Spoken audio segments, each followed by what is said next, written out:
Hi எல்லோரும் எப்படி இருக்கீங்க? இன்றைக்கி வந்து நம்ம வந்து ஒரு சிம்பிளாக கிட்ஸுக்கான லஞ்ச் பாக்ஸ் ரெசிபி தான் பார்க்க போகிறோம். ஒன் பாட்டில் எப்படி டக்குன்னு ஒரு 10 மினிட்ஸில் ஸ்கூலுக்கு போகிற டைமில் சமைக்கலான்றதை பார்க்கலாம்.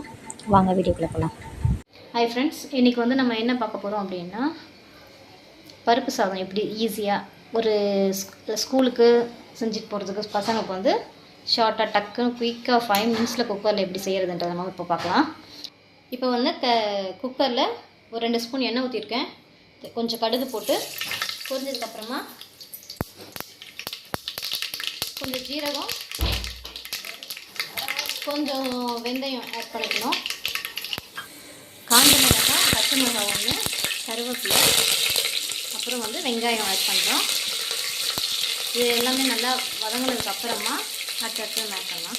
இப்போ வந்து வெங்காயம் வந்து நல்லா வதங்கிடுச்சு. வதங்கினதுக்கப்புறமா நம்ம வந்து ஒரு 10 பல் பூண்டு வந்து கட்டி வச்சுருக்கோம். இதையும் நம்ம வந்து ஆட் பண்ணிக்கலாம். அதையும் கொஞ்சம் நல்லா ப்ரௌனிஷ் வர வரைக்கும், வாசனை வர வரைக்கும் நல்லா ஃப்ரை பண்ணிக்கலாம். இதுக்கு வந்து நம்ம வந்து சிம்பிளாக ஒரு வெங்காயம், ஒரு தக்காளி, ஒரு பச்சை மிளகா, ஒரு காஞ்ச மிளகாய் எடுத்திருக்கேன். சிம்பிளாக சும்மா ஒரு டம்ளருக்கு மட்டும் தான் அரிசி எடுத்திருக்கேன். அதனால் வந்து ஒரு 3 பேர் தாராளமாக சாப்பிட்ற அளவுக்கு நான் எடுத்திருக்கேன். அந்த அளவுக்கு தான் பண்ணுறேன். ஸோ வந்து பார்த்துக்கலாம், நீங்கள் உங்களுக்கு எவ்வளோ தேவையோ அது மாதிரி நீங்கள் ஆட் பண்ணிக்கோங்க எக்ஸ்ட்ரா. இப்போ வந்து நம்ம வந்து வாசனை வந்துடுச்சு பூண்டு. ஸோ அதுக்கப்புறம் நம்ம வந்து தக்காளி ஆட் பண்ணிக்கலாம்.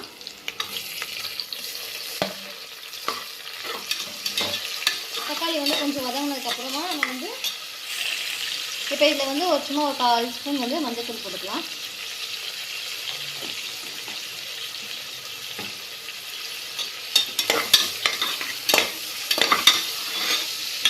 இது வந்து சட்டுன்ட்டு நமக்கு வந்து வேலை சட்டுன்னு முடிஞ்சிடும். காலையில் அவசரத்துக்கு ஸ்கூல் லஞ்ச் பாக்ஸ்க்கு வந்து ஒரு சூப்பர் ரெசிபி இதில்.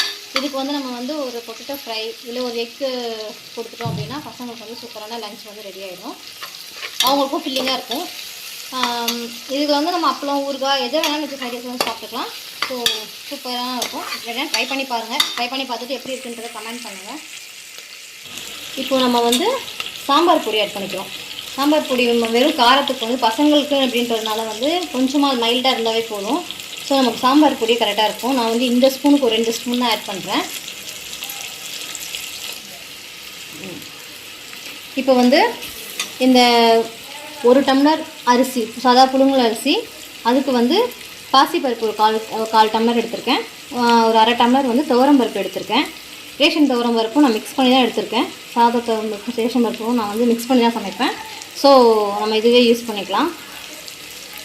இப்போ இதை வந்து இதோட போட்டு கொஞ்சம் 2 செகண்ட் வந்து ஃப்ரை பண்ணிக்கணும்.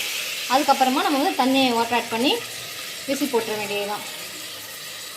ஒரு 3 விசில் வந்தவுடனே எடுத்துனா கரெக்டாக இருக்கும். இப்போ வந்து இதை வந்து ஜஸ்ட் ஒரு 2 மினிட்ஸ் வந்து 2 செகண்ட் வந்து நம்ம வந்து இதை இப்படி ஃப்ரை பண்ணிக்கணும். இப்போ வந்து இந்த ஸ்டேஜில் வந்து நம்ம உப்பு ஆட் பண்ணிக்கலாம். கல் உப்பு தான் ஆட் பண்ணுவேன். தேவையான அளவு கல் உப்பு ஆட் பண்ணிவிட்டு அளந்து வச்சுருக்கேன் தண்ணி. அது வந்து 1க்கு 2 டம்ளர் தண்ணி ஆட் பண்ணி நம்ம வந்து விசில் போட வேண்டியது தான்.